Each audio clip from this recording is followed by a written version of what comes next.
Hi అందరికీ, welcome to simple recipes by Suvarna. ఈరోజు ఒక సైడ్ డిష్ చేసుకుందాం. చాలా హెల్తీ రెసిపీ అండి ఇది. ఇంకా చాలా ఈజీగా కూడా ప్రిపేర్ చేసుకోవచ్చు. ఇదిగోండి, మీకు కనపడుతుంది కదా ఎంత క్రిస్పీగా ఉందో. క్రిస్పీ ఇంకా క్రంచీగా కూడా ఉంటుందండి. ఇది ఎలా చేయాలో చూద్దాం.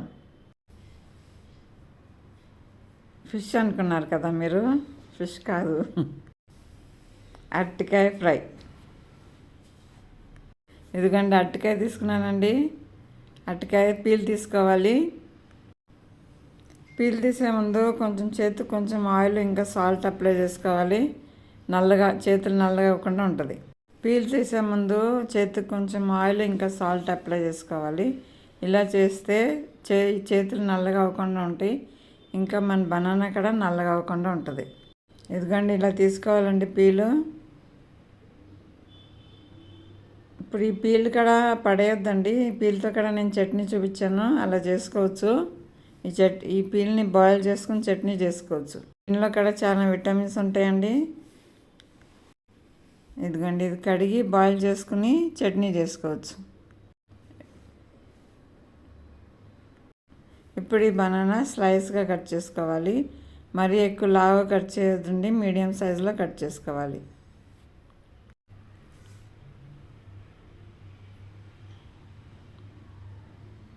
ఇదిగోండి, క్రాస్గా కట్ చేసుకోవాలండి. మీకు ఎలా కావాలంటే అలా కట్ చేసుకోవచ్చు. నేను ఇలా చూపిస్తున్నాను. ఇప్పుడు దీనికోసం ఒక మసాలా ప్రిపేర్ చేసుకుందాం. ఇక్కడ కారం తీసుకున్నాను, 2 టేబుల్ స్పూన్ కారము.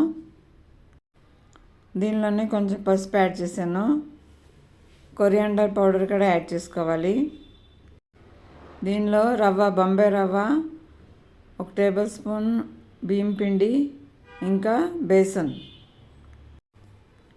ఇప్పుడు దీనిలో సాల్ట్ ఇంకా బ్లాక్ సాల్ట్ కూడా యాడ్ చేశాను. ఈ మొత్తం మిక్స్ చేసుకోవాలి.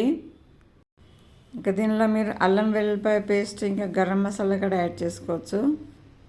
నా ఛానల్ కొత్తగా చూసినట్లయితే సబ్స్క్రైబ్ చేసుకోండి. ఆల్రెడీ సబ్స్క్రైబ్ చేసిన వాళ్ళు లైక్ చేయండి, షేర్ చేయండి, ఇంకా కామెంట్ చేయండి. ఇదిగోండి, ఇప్పుడు ఈ పీసెస్ మనం ప్రిపేర్ చేసుకున్న మసాలాలో కోట్ చేసుకోవాలి. మరీ ఎక్కువ కోట్ చేయొద్దండి, లైట్గానే కోట్ చేసుకోవాలి. ఇప్పుడు దీన్ని మనం ప్యాన్ ఫ్రై చేసుకుందాం. ప్యాన్లో కొంచెం ఆయిల్ వేసాను. ఇప్పుడు మనం కోట్ చేసుకున్న పీసెస్ ప్యాన్లో పెట్టుకుందాం. ఇదిగోండి, చాలా ఈజీగా ప్రిపేర్ అయిపోతాయండి, క్రిస్పీగా తయారవుతాయి. ఇదిగోండి, ఒక్కోటి మనం ప్యాన్లో వేసుకుని 2 సైడ్స్ ఫ్రై అయ్యే వరకు ఫ్రై చేసుకోవాలి. ఇదిగోండి, ఫ్రై అవుతున్నాయండి. ఇంకా మీరు కావాలైతే కొంచెం ఆయిల్ కూడా వేసుకోవచ్చు పైనుంచి. ఎక్కువ ఆయిల్ కూడా పట్టదండి, చాలా ఈజీగా ప్రిపేర్ అయిపోతుంది. ఇంకా టేస్ట్ కూడా ఫిష్ ఫ్రై లాగానే ఉంటుంది. చాలా బాగుంటుందండి. ఒకసారి ఇలా ట్రై చేసుకోండి. చాలా సింపుల్గా క్రిస్పీగా మన ప్లాంటన్ ఫ్రై రెడీ అయిపోయింది. ఇదొక సైడ్ డిష్ రెసిపీ అండి. చాలా బాగుంటుంది, టేస్టీగా కూడా ఉంటుంది. ఒకసారి ఇలా ట్రై చేసుకోండి. అందరికీ అరటికాయ అంటే ఇష్టం ఉండదు కదా, ఒకసారి ఇలా ట్రై చేయండి. చాలా బాగా తింటారు, పిల్లలు కూడా చాలా ఇష్టంగా తింటారు. Thank you for watching. Please like, share and subscribe. Do try my recipes. Please like, share and subscribe.